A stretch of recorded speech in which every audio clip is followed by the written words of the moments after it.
Welcome to A Well Cared For Human, the podcast that tries to convince you that you are 100% normal and an even better than okay example of the human species, despite the fact that sometimes we feel like the craziest, most incapable, or worthless creatures on the face of this planet.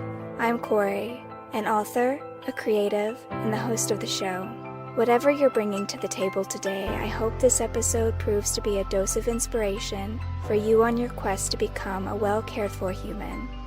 You can find the episode show notes, your free wellness blueprint, and more at awellcaredforhuman.com. And as always, thank you for listening. Hello humans, it's your host Kory, and today we're going to explore one of the key reasons why so many of us feel overwhelmed, overworked, tired, off balance, because I cannot be the only one. I cannot be the only one in the history of humankind who is feeling that way right now. So raise your hand if you feel like you are doing too much. If your to-do list always feels too long, or you have too many things in your life that require your attention, and there's always more and more coming your way. It just feels like a never-ending flow of things to do. At least that's certainly true for me, and it's not a question of organization. My mess is organized. I have to-do lists for this and to-do lists for that. I have a physical agenda, like one that you actually write in. And then I also have an online calendar that helps me keep organized. So organization is not where I'm getting stuck. My problem is that my life seems to always be filling up with things to do. It never ends. And I'm just exhausted, always trying to stay on top of things. Now, there are many layers to this issue, and I do mean many. So I'm going to try to break it down the best I can without making this a 2-hour special. Which I could easily do to devote to this topic, but if there's something that you wish that I had said more about, or you want to follow up a question, I just want to remind you that if you're listening to this, you can always email me your questions, or if you're on YouTube, you can use the comment section, of course. So that said, let's get into it. Busyness. What is up with all of this busyness? Again, there are layers to it. There's the cultural layer, where, at least in America, productivity and progress are practically worshipped. I can't tell you how many times someone has tried to sell me something promising that I would be more productive as a person if I just bought this product, this book, took this course. Even though I'm already the person that my friends say to me, like, I don't know how you get everything done. I'm already doing more than most human beings should be doing. But there's still a part of me that's like, maybe I could get a little bit more in. It's so programmed into us from a cultural perspective that if you're not busy, if you're not getting things done, like what are you even doing with your life? And in addition to this cultural worship of productivity and busyness, there's also an inequality aspect. Some of us simply have more demands on our energy, on our resources, on our time. If you've got kids, if you've got a house or a job, maybe you also have a side hustle in addition to your job because your job doesn't pay you enough. Or maybe you have aging parents, or you've got pets, or you have friends, maybe even one of your friends who are going through something major like cancer or a divorce. There is so much going on in our career, social, familial areas of our lives that to one degree or another, our time just gets sucked up really easily. And this is a core reason why so many of us feel out of balance, because we spend a lot of our time doing things and not enough time being. And before you think, forget you, Kory, I do have the kids and the bills and the side hustle. I'm doing all of the things because I have to. Before you get angry with me, stay with me. I'm not saying that you have to fake your death and sail off on a boat into the sunset. Just so that you can have more time. And I'm certainly not telling you to give up your kids or to end your marriage. And I'm absolutely not going to sell you a productivity book or course. I don't have any of that. But I am going to suggest something radical, which is to do less and be more. But please let me explain myself and what I mean by that. When I say do less, you probably think that I mean remove things from your to-do list. And sure, why not? If you can, stop saying yes to so many demands on your time. If you can, rearrange your schedule somehow to be less committed to things, especially things that you don't really want to be doing. I don't know how many women in my life keep saying yes to things that they don't want to really do because they feel pressured to do it. If that's an issue for you, absolutely. Please address it. Please stop giving away your time. Please respect your time as a precious commodity, because it is, and don't just give it away to everyone who asks for it. There's that. But what I'm actually talking about when I say do less and be more, I'm referring to a way of existing. Because there are usually two ways in which I exist in my life, and I'm not talking some kind of metaphysical, spiritual way, like the way I exist in the universe. I just mean that there's two ways that I usually go through my life. The first way is doing. And this form of existence usually is endless with to-do lists. It involves me always planning, always strategizing, always multitasking, always thinking about the order in which I need to do things, what I need to do, who I need to talk to. And my mind is probably racing with things like, after I do this, I'm going to do this, and then I'll do this. It's always problem solving, always trying to anticipate issues or problems that might come up at each stage of my forward movement. And this could be because, at least according to Clifton Strengths, which is not owned by me, it's owned by, I guess, the Clifton Foundation, I'm not even sure. But it's a personality test if you want to indulge in another personality test if you're one of those people. My top strengths are strategic, futuristic, and achievement. And let me just tell you that that is the perfect cocktail for a planner, strategizer who is doing things in her life.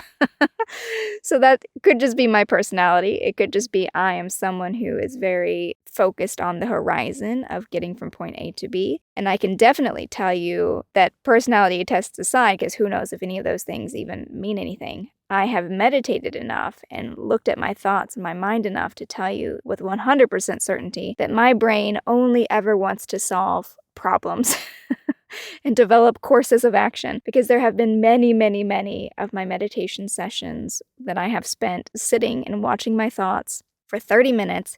And all I'm doing is seeing myself try to organize my to-dos, thinking through the order of operations, the order in which I want to do things, solving problems, working it out. I'm 100% fixated on this, and it wears me out. Frankly, I'm exhausted. I am exhausted of myself. Always thinking. And that's what I mean by a way of existing, of being. It's a mental perspective. It's a mental way of viewing the world, of interacting with the world. And it's a way of living and approaching life. So it might help to think of it more as a habit. I habitually try to problem solve my existence, would be another way to say it. And that habit can be formed for so many different reasons. It could be cultural pressure, it could be the demands of our lives, or it could be your personality, it could be your upbringing, it could just be the culture of your family in particular, the circumstances. So for example, I had a very volatile upbringing, so there was always a problem to be solved. And there was always safety, my own personal safety to consider, and how was I going to keep myself safe. So it could also just be upbringing, conditioning, but whatever it is, my default tends to be doing. I'm using the air quotes again, can't see them, but doing. And generally, doing refers to actions, tasks, behaviors, things that we engage in to achieve specific goals or outcomes. And that could be physical things that you're doing, or it could be mental activities, kind of what I was describing in the meditation situation. Working, studying, creating something, pursuing your hobbies, external achievements, productivity, anything where you're focused on tangible results or progress. All of that falls under the umbrella of doing.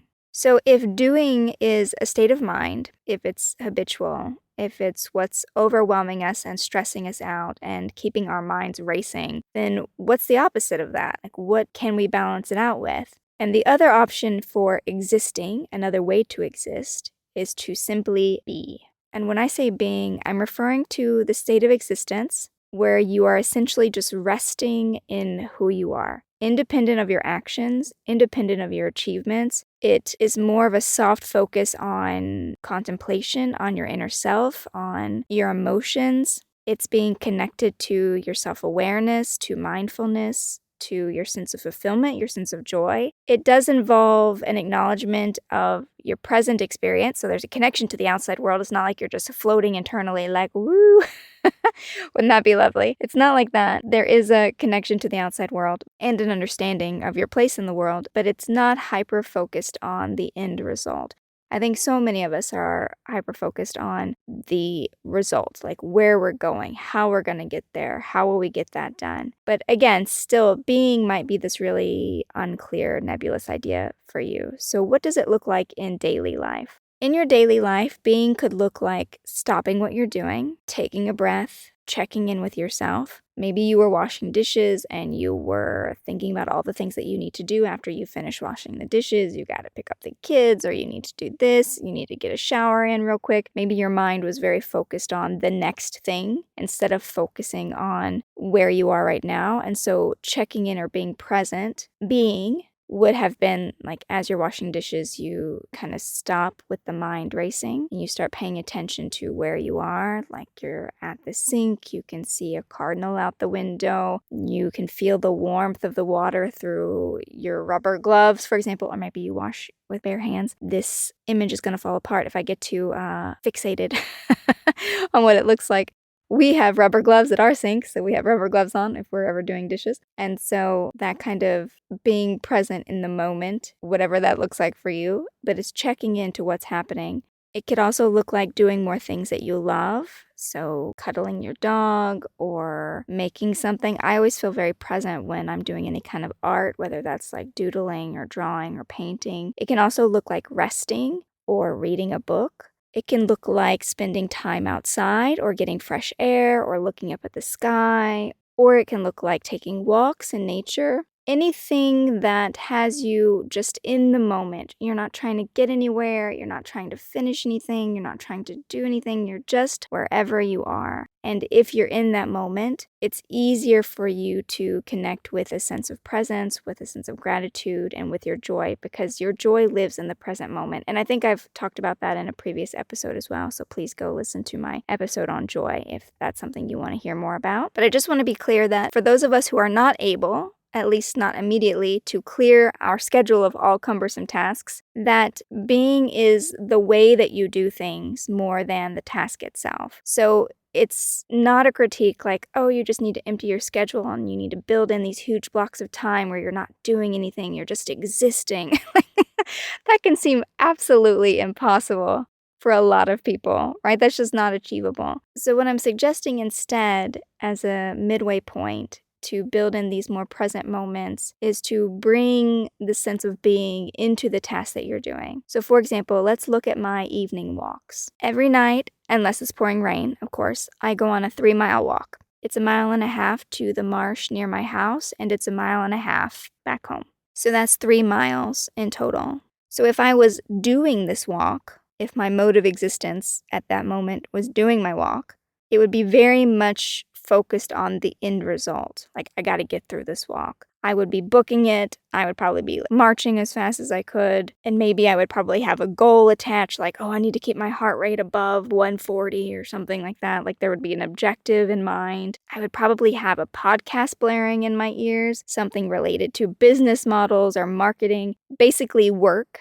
I would be working as I'm marching, because it wouldn't be something for pleasure or something lovely. It would just be work in my ears telling me how to shape up, how to get my business in line, how to get my life straight, right? I wouldn't be looking around at the beautiful sunset or the autumn leaves. I wouldn't be checking out the birds in the sky or thinking about how lovely, crisp, cool evening it is. I would just be seeing how quick I can get to the marsh, how quick I can turn back and get home so that I can get to the next thing on my to-do list. My eyes would probably be down on the pavement or on my shoes. And so I'd be very focused on the end result, the objectives, which is just, I want to get this walk done so I can mark it off the list. There would be nothing about enjoying the walk itself, nothing about the beauty of the moment, or just enjoying my life, or enjoying the fact that I can walk, that I'm blessed to be able to take these walks in the evening that I like so much. Instead, I would be very much wrapped up in the thinking and the planning. I'd be completely checked out of the present moment. And my focal point instead would be on the end result, on getting back home so that I could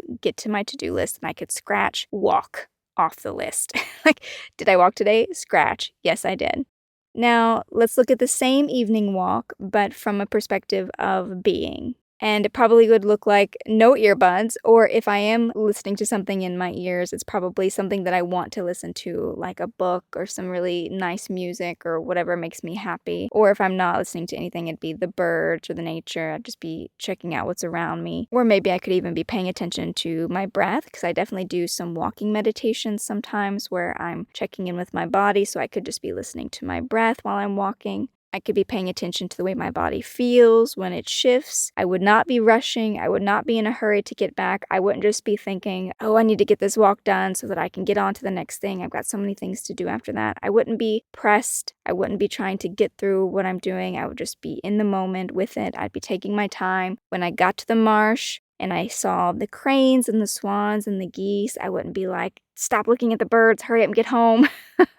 I'd be hopefully marveling at how beautiful they are, how cool it is that they live so close to my house, how awesome it is I get to walk over here and look at them, how beautiful they look with the autumn trees behind them, because the marsh is in front of these trees. They've got basically like a semicircle around the marsh of trees, and so the trees themselves are changing this time of year. I don't know when you'll be listening to this episode, but right now as I'm recording it, it's October in Michigan, so the leaves are changing. They're all turning into very beautiful red and gold and orange colors, and so it looks very nice. It's reflected off the water. It's just very beautiful. But I wouldn't be enjoying that if I was trying to get home, right? So in this being example, I would be taking the time to appreciate how gorgeous it is, how lucky I am that this is close to my house, how lucky I am that I get to see this, that of all the marshes that the swans could live in, that they picked mine. And so now I get to see them grow up. I might be feeling really grateful that my back wasn't hurting too much today so that I was able to take that walk. And I would just be very much in the present moment, enjoying the beauty of it. And it would not be about how quickly I can get home and get on to the next thing or what else I could scratch off that list. And I want to be clear that I'm not saying that one way or the other is bad or wrong. I certainly do my walks both ways, for better or worse. I've taken leisurely walks in which I'm very grateful and joyful and I love what's happening and I'm very present and everything's gorgeous. And I've definitely taken walks where I'm just thinking, oh, I just need to get these steps in and I need to get back to my desk because I've got 5,000 things piled up. Both have been true. One is definitely more exhausting and less joyful than the other. And over time that adds up until, the weeks and months and years have gone by and it's like, what's even happened? Like, am I even experiencing my life at all? I feel like it's just flying past me. So, not saying it's bad or wrong. Either way, it's very human. I'm only suggesting that we find a balance between doing and being. Even if we're in motion, we can take a break in those busy moments to check in and be more mindful and be more present. We can balance all the actions that we're doing with rest and with contemplation, with mindfulness, with being present in our lives. Because again, our lives are going to pass us by so fast. And if we're not here in these moments, what does it all add up to? What does it really matter if we scratch one more thing off the to-do list? And this is a chronic to-do list maker and scratcher offer here telling you this. But it's true. Like, I can't even remember the kind of to-do lists I was making a year ago or 5 years ago or 10 years ago. So what does it even matter? These moments in our lives that we have now, they're precious and they're never coming back. And it feels like a waste, or it feels at least like a shame that we would just let them pass us by and we don't even enjoy them a little bit. And from a more practical standpoint, it's just very exhausting to always be doing. It's very exhausting. It's very overwhelming to always be overworked, over-focused on the end result. And so if you are feeling very exhausted, overwhelmed, overworked, it would be a lot easier to find joy and gratitude in your day if you had space to do so. So look around and ask yourself if it's all just doing in your life. Are you just doing one thing after another? There's no breaks, no pauses for you. Or have you built being into your days? And if you haven't, again, don't beat yourself up about that, but start looking at where maybe you can add these moments of mindfulness and presence and contemplation. And again, yes, If you can cull your to-do list and stop giving away your energy to people who don't deserve it or tasks that don't deserve it, absolutely do that. But if you can't, if you just have the amount of responsibilities that you have, you can still find ways to build being into those tasks. You are a human being, not a human doing. Remember that.